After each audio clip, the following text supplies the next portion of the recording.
이는 불로 나타내고 그 불이 각 사람의 공적이 어떠한 것을 시험할 것입니다.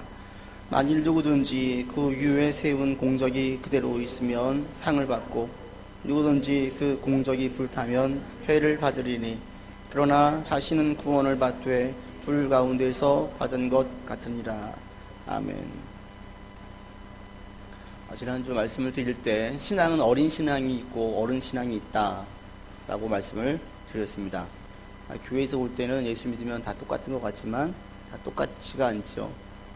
그래서 신앙이 어린 사람이 있고 신앙이 청소년기인 사람이 있고 신앙이 성숙한 어른인 사람이 있습니다. 그리고 교회에서 어린 신앙, 어린아이 신앙인들을 대할 때에 더 주의를 기울이고 세심하게 살펴야 된다라고 말씀을 드렸습니다. 가정에서 아이가 태어나면 모든 부모의 마음이 그들의 삶이 아이에게 조종되어지고 아이를 세심하게 돌보고 그리고 아이를 예민하게 살피는 것처럼 그렇게 해서 아이가 잘 성장하기를 바라는 것처럼 교회에서도 똑같다라는 거죠. 교회에서도 어린아이 신앙을 가진 사람들에게 세심하게 주의를 기울이는 이유는 그들의 신앙이 잘 성장하도록 하기 위해서. 그래서 교회에 있는 분들이 성숙한 신앙인으로 되어갈 수 있도록 성숙한 자들, 먼저 믿은 자들이 초신자들에게 영적으로 어린 신앙인들에게 세심하게 주의를 기울여야 된다라고 말씀을 드렸습니다. 바로 이어서 바울은 쭉 설명하기를 오늘 본문에서 바울이 설명하는 것은 그런 신앙이 어떻게 성숙한 신앙인으로 설 수 있는지 어떻게 세워가야 신앙이 성숙해지는지를 오늘 본문에서 이야기하고 있습니다. 우리 모두가 다 신앙이 성숙하기를 원하는데 어떻게 하는 것이 신앙이 성숙한 신앙으로 가는 과정인지 오늘 본문을 통해서 한번 살펴보고 여러분의 신앙이 다 성숙한 신앙인으로 성장할 수 있기를 바랍니다. 먼저 10절과 11절을 보시면 바울이 성숙한 신앙인이 되기 위한 첫 번째 단계를 이렇게 이야기합니다. 10절, 11절 같이 봅니다. 내게 주신 하나님의 은혜를 따라 내가 지혜로운 건축자와 같이 터를 닦아두매 다른 이가 그 위에 세우나 그러나 각각 어떻게 그 위에 세울까를 조심할지니라. 이 닦아둔 것 외에 능히 다른 터를 닦아둘 자가 없으니 이 터는 곧 예수 그리스도라. 이것은 개인 신앙일 수도 있는데 교회를 얘기할 수도 있어요. 그러니까 개인 신앙이 성숙하기도 하지만 교회에도 성장하고 성숙한 교회가 있고요. 아주 어린 교회가 있어요. 그럴 때 바울이 오늘 내가 선교를 할 때 내가 가서 교회를 교회를 세울 때에 바울이 가장 먼저 신경 썼던 것이 무엇인지를 10절과 11절에서 이야기하고 있습니다. 그게 뭐예요? 터라는 거예요. 터. 그럴 때 바울이 제일 가장 중요하게 여겼던 그 터는 무얼로 터를 삼았냐면 예수 그리스도로 터를 닦았다라는 거예요. 10절에 보시면 내가 지혜로운 건축자와 같이 터를 닦았다. 11절에 보시면 그 터는 예수 그리스도다라고 이야기하면서 예수 그리스도를 기초로 해서 거기에다가 교회를 세웠다라는 거예요. 바울이 선교할 때 제일 중요하게 여겼던 것은 뭐냐면 지금 이 터가 잘 닦여져 있는지 이걸 신경 썼다라는 거죠. 오늘 이 건물에 대한 비유를 들면서 바울이 신앙의 성장을 이야기하는데 모든 건축의 기초는 사실 터 아닙니까? 터가 잘 닦여야 터가 먼저 잘 닦여져 있어야 그 터 위에서 높은 건물도 세울 수가 있고 무거운 것들도 다 세울 수가 있어요. 근데 그 터를 뭘로 할 것이냐? 바울은 예수 그리스도를 바로 터에 두었다라고 이야기합니다. 어찌 보면 이건 너무 당연한 얘기인 것 같아요. 여러분들 교회 왜 나오세요? 우린 예수 믿기 때문에 나온다라고 고백을 해요. 교회 나오는 모든 교회 공동체의 이 정의는 믿는 자들이 모이는 거예요. 예수를 그리스도로 믿는 자들. 너무 당연한 이야기인 것 같은데 바울은 왜 굳이 이 터 이야기를 할까요? 나는 가는 곳마다 터를 지혜로운 건축자와 같이 터를 닦았다라는 거예요. 이걸 지혜를 이야기를 해요. 그냥 너무 손쉽게 예수 그리스도의 터 위에 세우는 게 당연한 것 같은데 그렇게 이야기하지 않고 이건 지혜라는 거예요. 바꿔 말하면 뭐겠어요? 미련한 자들은 예수 그리스도 위에 교회를 세우지 않는다라는 거예요. 예수 그리스도 위에 자기의 신앙을 세우지 않는다라는 거예요. 지난 주 중에 친하게 지내는 목사님과 통화를 했어요. 목사들은 뭐 모이면 전화하면 무슨 얘기 하겠어요? 보통 교회 얘기만 해요. 이 교회, 저 교회 이야기하고, 뭐 교회 형편이 어떤지, 상황이 어떤지 이야기를 해요. 그러다가 어느 그 목사님의 잘 아는 분의 교회 이야기가 나왔어요. 그 교회가 지금 숫자가 갑자기 막 늘고 있대요. 엄청 늘고 있대요. 그런데도 그 교회 목사님 너무너무 괴롭대요. 왜? 교인들은 막 느는데 전부 다 거기 온 사람들이 손님같이 온대요. 손님같이 와가지고 예배 끝나기가 무섭게 그냥 다 가버린대요. 그 교회 것을 자기 교회의 문제나 교회의 어려움을 자기 걸 생각하지 않는데요. 그 현실적인 얘기를 탁 터놓고 얘기하는 거죠. 교회의 빚이 지금 40억이래요. 40억. 그 교회에. 교인 수는 엄청 수백 명이 됐는데도 불구하고 그 수에 비하면 헌금이 너무 안 나온다라는 거예요. 교인 수가 많아져가지고 교회를 크게 지은 것이 아니라 교인이 많아지도록 하기 위해서 교회를 크게 지었어요. 그러니까 무리를 한 거예요. 40억이면 그게 적은 돈입니까? 그 빚을 갚아야 되겠는데 교인들은 이게 내 교회란 마음이 없는 거예요. 그래서 그 교회에서는 지금 하나님께 드려져서 선교나 교육이나 구제나 지역사회 섬김이나 또는 성도의 교제 등에 쓰여야 될 헌금이 온통 그 빚하고 이자 가는데 그 돈 다 들어가고 있는 거예요. 너무너무 괴롭다 이런 얘기를 한 얘기를 제가 건너 들었어요. 이게 무엇을 얘기할 것 같으세요? 교회가 예수 그리스도의 터 위에 세워가지고 안 되는 거예요. 어디에 세워야 돼요? 돈 가지고 건물부터 세워야 되는 거예요. 건물 세워야 사람들이 와요. 건물 안 세우면 교회가 사람들이 안 와요. 예수 그리스도만 증거되어진 교회라면 무조건 와야 될 것 같고 그 교회가 부흥해야 될 것 같은데 예수 그리스도를 증거하지 않아도 예수님 잘 믿지 않아도 자녀 성공하는 방법, 세상에서 부자 되는 방법, 이런 방법을 가지고 이야기를 하고 또 어느 유명인을 내세워서 이야기를 하고 큰 교회를 건물을 내세워서 이야기를 하고 교회 시스템을 내세워서 우리 교회는 이러이런 좋은 시스템들이 있으니까 와서 배우세요 라고 이야기를 해야 사람들이 와요. 이게 바로 그들에게는 그 교회의 터예요. 오늘날 의외로 다 예수 그리스도의 터 위에 교회가 세워진 것 같지만 실질적으로 그렇지 않다라는 거예요. 그 이면에 가보면 예수 그리스도를 증거하는 것, 즉 그리스도라는 게 뭡니까? 나의 구주시요, 나의 주인이시요, 내가 일평생 의지할 수 있는 유일한 분이십니다. 이런 고백인데 그렇지 않고 예수가 그리스도 되심을 증거하지 않아도 다른 것들로 터를 세운 교회들이 너무나 많다라는 거예요. 저는 우리 샬롬 교회가 예수 그리스도 위에 세워가는 교회가 되기를 원합니다. 건물 물론 중요해요. 특히 요즘 들어서 제가 언젠가부터 그런 생각이 들었어요. 우리 교회도 이제 지난주도 어느 집사님과 이야기하다 그렇게 나왔는데 점점 이제 교회가 좀 좁다라는 생각이 든다라는 거예요. 그게 왜 그러냐면 아이들이 뛰어놀 수 있는 공간이 없어요. 잠옷실에 아이들이 저희가 잠옷실에 들어간 아이가 지금 몇 명 있는데 그 아이가 이제 들어가면 더 이상 할 수가 없는 거예요. 그리고 유치부, 유소년부 아이들은 밖에서 조금 있으면 막 떠들잖아요. 언제까지 어린 예배 드릴 때 조용히 하라고 마냥 시킬 수가 없는 거예요. 그러니까 이 아이들은 에너지가 넘치는데 몸을 풀 수 있는 공간이 없어요. 어느 순간부터 점점 그렇구나, 이제 이 장소가 이렇게 넓은 장소가 아니구나 라는 생각이 저도 들었어요. 그런데 그렇다고 해서 저희 온통 생각이 어떻게 하면 성도들이 더 편안하게 예배를 드릴 수 있을까, 어떻게 하면 아이들이 더 마음대로 활동할 수 있을까, 제가 이 고민만 하고 있으면 제가 지금 기초를 잘못 세우는 거예요. 건물도 물론 필요하긴 하지만 가장 기초적인 것, 가장 중요한 것은 뭐냐면 예수 그리스도 위에 교회를 세워가야 되는 거예요. 여기 있는 사람들이 다 예수 그리스도의 교회를 세웠느냐, 우리 교회는 예수 그리스도가 분명하게 증거되고 있느냐, 이것을 모든 성도들이 알고 있느냐, 이게 제일 중요하다는 거죠. 교회 갔더니 그 교회는 시스템이 잘 되어져 있어, 너무 좋아, 애를 뛰어놀기가 너무 좋아, 이게 먼저가 아니라 그 교회는 예수가 그리스도 되심을 분명히 선포하는 교회냐, 이게 제일 중요하다는 거예요. 저도 우리 교회가 예수가 그리스도 되심을 선포하는 교회가 되기를 원하고요. 한국 교회 가운데 그런 하나의 좋은 롤 모델이 되기를 원합니다.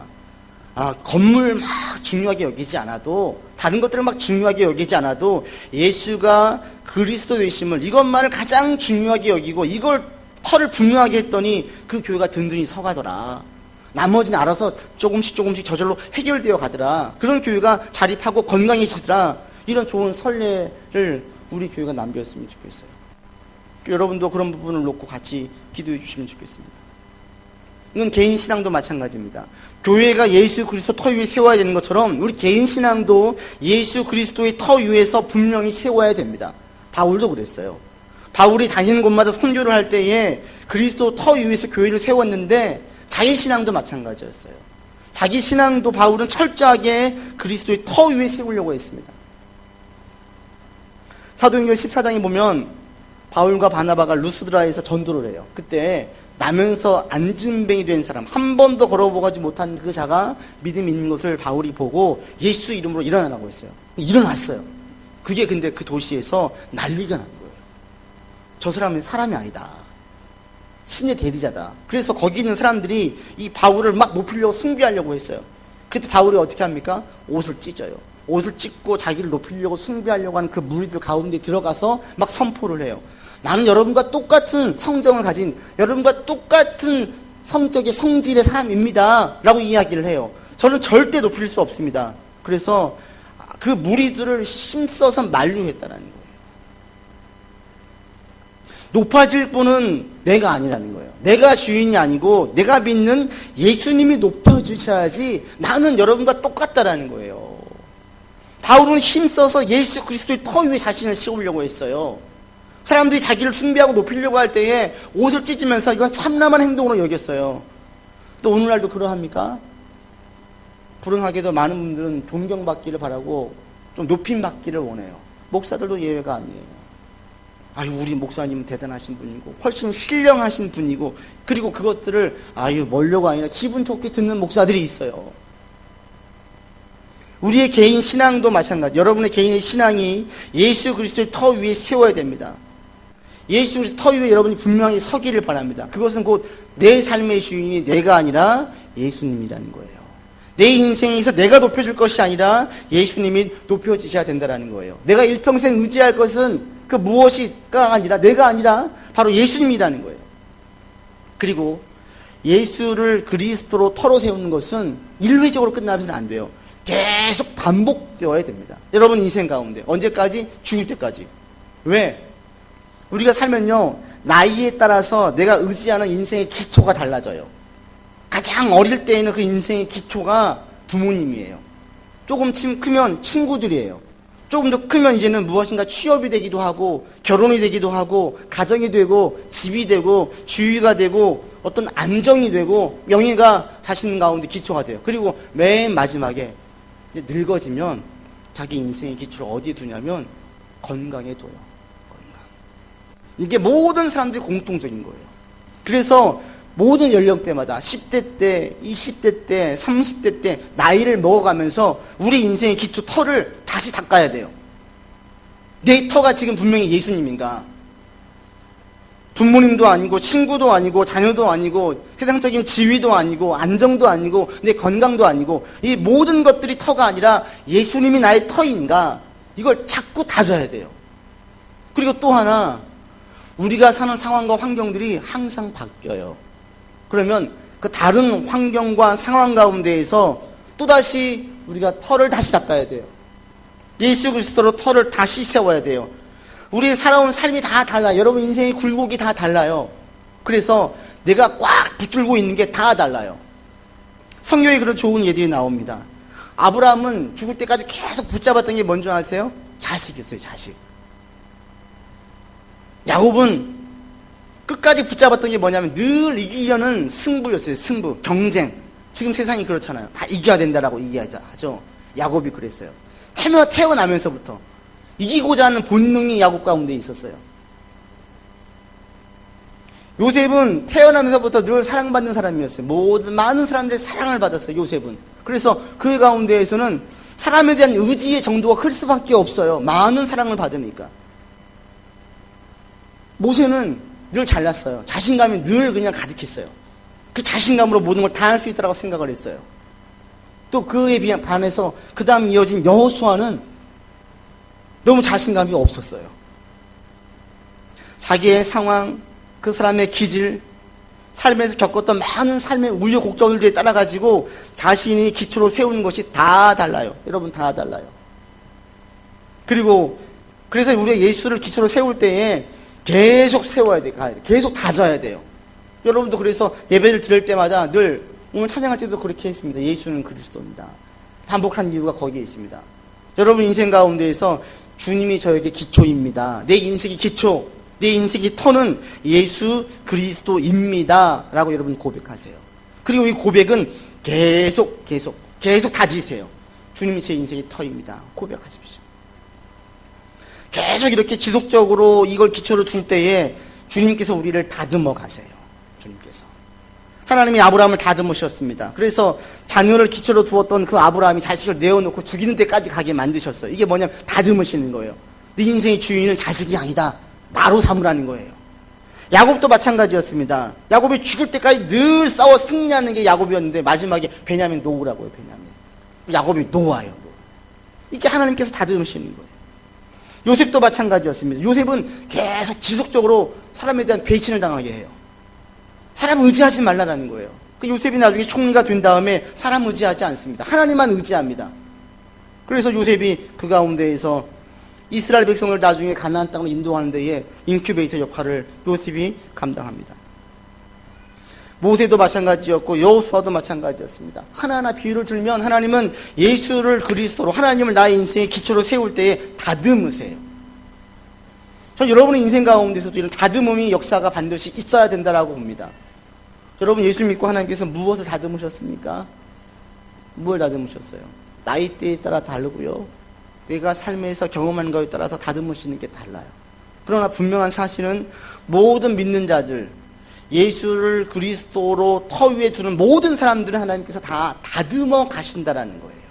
그래서 주인을 예수님으로 두게만 만드세요. 여러분 가운데 늘 수많은 선택을 합니다. 수많은 것을 결정해야 되고 결단해야 됩니다. 그러나 그럴 때마다 큰 그림은 오직 예수를 그리스도에 두고 시작할 수 있기를 바랍니다. 뭔가 새로운 일을 시작하세요? 어떤 새로운 환경에서 일을 해야 됩니까? 그럴 때 제일 먼저 이걸 고백하세요. 예수가 내 인생의 그리스도이십니다. 예수가 이 분야에서도 그리스도 되십니다. 이걸 먼저 선포하시고 고백하시고 그 다음에 그 일로 씨름하세요. 그러면 그 인생이 대단히 지혜로워요. 그리고 지나고 나면 참 내가 봐도 똑똑하게 잘 결정했다는 것을 알게 됩니다. 그 좋은 예가 다윗이에요. 다윗. 그 젊은 날에 20대 때에 사울에게 쫓겨가지고 막 도망 다녔어요. 그리고 자기를 이런 고통 가운데 모르는 어떤 고통의 근원이었던 사울을 죽일 수 있는 기회를 2번이나 얻었어요. 다윗이 사울을 안 죽여요. 왜 안 죽여요? 똑똑해서? 아니에요. 하나님을 기초로 두었기 때문에. 하나님께서 기름 부은 자를 내가 인간이 함부로 할 수 없다라는 거예요. 이 신앙의 기초에서 다윗이 사울을 안 죽였어요. 그런데 나중에 되려 이 사건 때문에 다윗은 모든 이스라엘 백성들에게 존경을 받아요. 뭐 멀리 보는 해안이 있었어요? 아니에요. 언제 왕이 될지 몰라요. 이게 어떻게 작용할지 몰라요. 그러나 다윗에게는 멀리 볼 수 있는 안목은 없지만 하나님의 인생을 기초로 두는 그 가운데 결정을 했을 때 그것이 두고 지혜로운 결정이었습니다. 저 여러분들에게도 이런 은혜가 있기를 바라고 이런 경험이 있기를 바랍니다. 그때 몰라가지고 그냥 딱 했는데 오직 한 가지 단순하게 예수를 그리스도로 고백을 하고 결정을 하고 선택을 하고 행동을 했는데 지나고 나니까 너무 잘한 거예요. 너무 잘한 거예요. 그때 그 선택에 정말 신의 한 수였다라는 고백이 여러분 가운데 나와지는 은혜가 있기를 바랍니다. 그래서 예수를 기초로 두는 사람들에게는 그 인생 가운데 지혜가 있어요. 후회가 적어요. 복된 인생이 되어져요. 그래서 여러분들 어떤 일을 하든지 어떤 환경, 새로운 환경에 처하게 되면 새로운 일을 하게 되어지면 가장 먼저 이것을 다시 한번 다지세요. 예배 드리는 이유도 여기에 있습니다. 예수님께서 이 사업장에, 이 직장에, 이 환경에, 이곳에서 주인이십니다. 나의 터는 예수님 위에 두겠습니다. 이거예요, 이거. 여러분 다시 한번 이 시간 그 고백을 하시기를 바랍니다. 저의 인생, 또 제가 하고 있는 일, 또 제게 있는 모든 것들 다시 한번 예수 그리스도의 터 위에 세우겠습니다. 라고 이 시간 한번 마음으로 고백하시고 나아갈 수 있기를 바랍니다. 바울은 그렇게 했습니다. 신앙이 성장하려고 하려면 제일 첫 번째 예수의 터 위에 세워야 됩니다. 교회도 그렇고 개인도 그렇습니다. 그럼 그 터 위에 무엇을 세워야 됩니까? 여러분 12절로부터 보십시오. 12절로부터 15절까지 같이 읽겠습니다. 시작. 만일 누구든지 금이나 음이나 보석이나 나무나 풀이나 집으로 이 터 위에 세우면 각 사람의 공적이 나타날 터인데 그날이 공적을 밝히리니 이는 불로 나타내고 그 불이 각 사람의 공적이 어떠한 것을 시험할 것임이라. 만일 누구든지 그 위에 세운 공적이 그대로 있으면 상을 받고 누구든지 그 공적이 불타면 해를 받으리니 그러나 자신은 구원을 받되 불 가운데서 받은 것 같으니라. 기초를 예수 그리스도로 세웠는지 이걸 확인 작업을 하고 계속 확인을 하면서 이제 그 위에 무엇인가를 세워야 되죠. 그럴 때 바울이 이야기한 게 무엇입니까? 무엇을 세우라고 이야기하지 않고 갑자기 먼저 세울 수 있는 자재를 얘기를 해요. 금, 은, 보석, 나무, 풀, 집, 이 비유를 들면서 어떤 자재로 건물을 지어갈 것인지를 이야기합니다. 그리고 이 비유를 든 이유는 여러분 본문에 보시면 그 13절에 불로 나타내고 나와 있죠. 불로 태워본다라는 거예요. 불로 태웠을 때에 남는 것이 좋은 건데 여기 나와 있는 예를 들어 금은 보석, 나무, 풀, 집 중에서 불로 태울 때 타지 않는 게 뭐예요? 금, 은, 보석이 안 타요. 나무, 풀, 집은 타요. 그러니까 나무나 풀이나 집으로 지으면 안 되고 금과 은과 보석으로 집을 지을 수 있는 자재로 쓰라는 겁니다. 이 불은 뭐냐면 마지막 심판 때를 말해요. 즉 하나님 마지막 심판 때에 하나님께서 다 저울질하시고 다 평가하실 것인데 그때 불로 태워서 탄 것들은 없어지잖아요. 없어지는 것이고 타지 않은 것들만 남는 건데 그때에 금과 은과 보석으로 남겨진 것들은 칭찬할 것이고 다 없어진 것은 칭찬받을 게 없다라는 거예요. 그 바울이 지금 이 비유를 드는 이유는 명확합니다. 마지막 때 하나님께서 불로 태웠을 때에 타지 않을 것들로 자재를 사용해서 집을 지으세요. 이 이야기예요. 그러면 타지 않을 게 뭐겠습니까? 타지 않을 것들은 바로 처음 시작부터가 그래요. 예수 그리스도 위에 세워가는 것처럼 타지 않는다는 것은 바로 하나님을 위해서, 하나님 위해서. 내가 무엇인가를 할 때에 나를 위해서 하는 사람들이 있고 하나님을 위해서 하는 사람들이 있어요. 이 세상을 사는 사람들은 전부 다 누굴 위해서요? 다 자신을 위해서요. 그 다음에 좀 이상적인 훨씬 고귀한 사람들은 자기 자식을 위해서요. 더 고귀한 사람들은 다른 사람들을 위해서요. 국가를 위해서요. 세계 인류를 위해서요. 그런데 가장 이상적이고 가장 신앙적으로 합당한 사람들은 하나님을 위해서 한다는 거예요. 우리가 세울 때에 그래서 중요한 게 뭐냐면 어떤 것을 세울 것이냐보다 더 중요한 게 뭐냐면 그것을 할 때의 그 동기예요. 동기. 지금 자제를 이야기하는 것은 우리의 동기를 묻고 있어요. 교회에서건 직장에서건 어떤 곳에거든 선한 일을 할 때의 그 동기가 나를 위한 것이고 나의 명예와 이런 것들을 위한 것이라면 이것은 나무나 풀이나 집으로 지은 거예요. 그런데 하나님을 위해서 하나님의 이름을 위해서 무엇인가를 한다면 이것은 금이나 음이나 보석으로 집을 짓는 자재로 쓰는 거예요. 만약에 자신을 위해서 무엇인가 했다면 그리고 자신을 위한 노력으로 좋은 성과와 결과를 거둔다고 해도 이것은 마지막 때 다 없어진대요. 상이 되겠습니까? 상이 안 된다라는 거예요. 주님께서 말씀하셨어요. 제가 주님의 이름 무엇인가 했습니다. 무엇인가 했습니다. 그때 주님께서 말씀하십니다. 너희는 이미 네 상을 다 받았다 그래요. 하나님을 위해서 한 것 같지만 예수님의 이름으로 했지만 결국 자신이 높아지는 사람이 있어요. 자신이. 그런 사람들은 상이 없대요. 근데 하나님을 위해서 하는 사람이 있어요. 그 마음 가운데. 하나님을 위하다가 내 이름 드러나는 경우는 어쩔 수가 없어요. 근데 주님 우리 중심을 보시기 때문에 그런 건 문제가 되지 않아요. 그러나 하나님을 위한 것이 아니라 하나님의 이름을 이야기했지만 자신을 위한 사람들이 있어요. 거기에 대해서 말씀하시는 겁니다. 그리고 그런 사람들의 구원은 15절에 보시면 그런 사람들은 불 가운데에서 받은 것 같다라고 바울은 표현을 써요. 불 가운데 받다라는 것이 무엇이냐면 이 원어에 풀어보면 불 속을 헤치고 나온 것 같은, 그러니까 불 속에서 겨우 살아나온 것 같은 구원을 받는다. 우리 쉬운 말로 하면 부끄럽게 구원을 받는, 겨우 구원받는다라는, 겨우 구원은.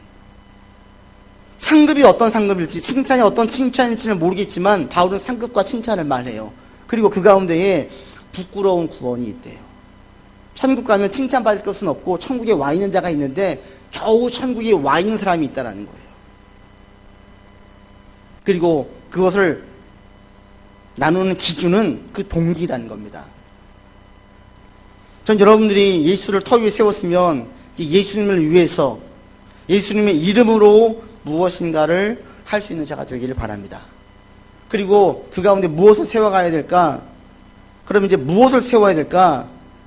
본문에 보시면 바울은 무엇을 세울지는 얘기하지 않아요. 기초를 예수 그리스도 세우고, 그 다음에 자재는 금, 은, 보석 등 나를 위한 동기가 아니라 하나님을 위한 동기로 준비되었으면 그 다음에 하는 일들은 언급하지 않아요. 네가 목사면 성도를 몇 명까지 모으고, 네가 선교사면 교회를 몇 개를 개척을 하고, 교회에 어떤 안수 집사건 권사건 장로라면 교회에 얼마만큼의 일을 하고, 교인이라면 기도 몇 분을 하고 성경 몇 장을 읽고 또 세상에서 구제를 어떻게 하고 얘기가 없어요. 얼마만큼은 해야지 상급을 주실지가 얘기가 없어요. 왜? 그것은 동기에 있는데 우리는 인간의 동기를 알 수가 없어요. 여러분과 저의 그 가치 기준, 평가 기준은 하나님의 평가 기준과는 너무 달라요. 우리는 결과를 중요시 여기는데 하나님은 동기를 중요시 여겨요. 여러분들 뭘 봐요? 우리는 결과만 봐요, 결과만. 그런데 하나님은 그 동기를 보신다라는 거예요.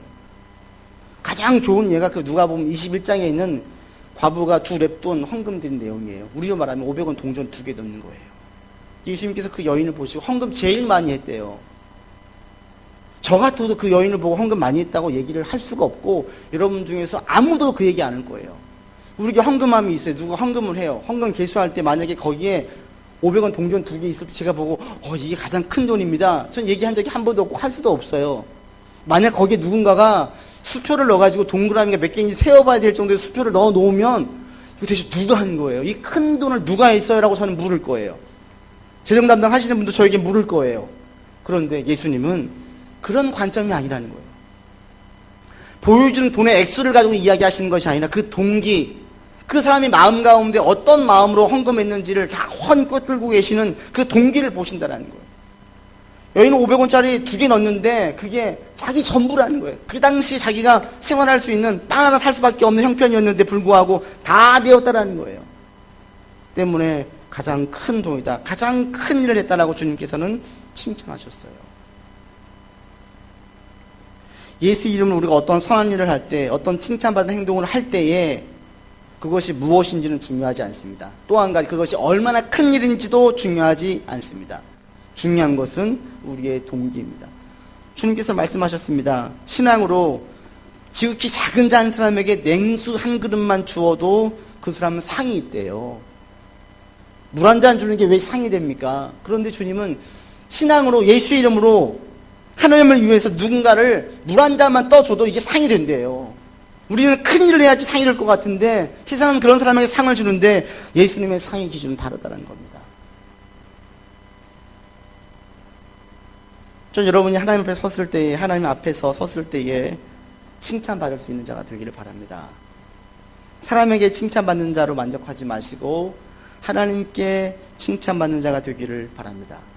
그러려면 우리의 동기가 제일 중요하다는 거예요. 지금 내가 무엇을 일하고 있는지가 아니라 여러분이 예수 그리스도 터 위에 세웠는지 보시고, 그 다음에 내 마음의 동기가 사람들을 위해서인지 하나님을 위해서인지를 생각하시고 하나님을 위해서 힘써 행하는 여러분들 되기를 바랍니다.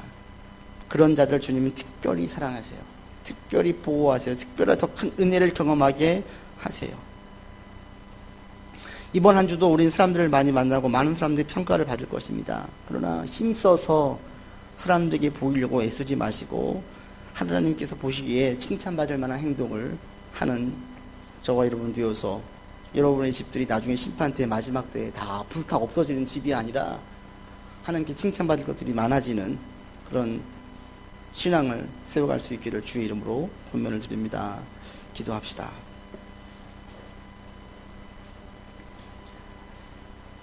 하나님, 우리의 신앙이 성장하기를 원합니다. 성숙하기를 원합니다.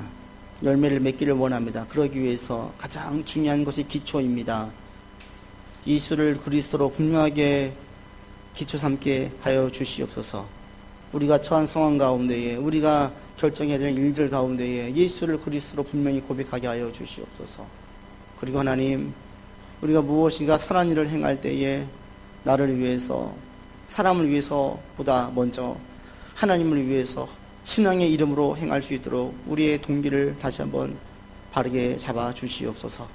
우리 구주 예수 그리스도 이름으로 기도드립니다. 아멘.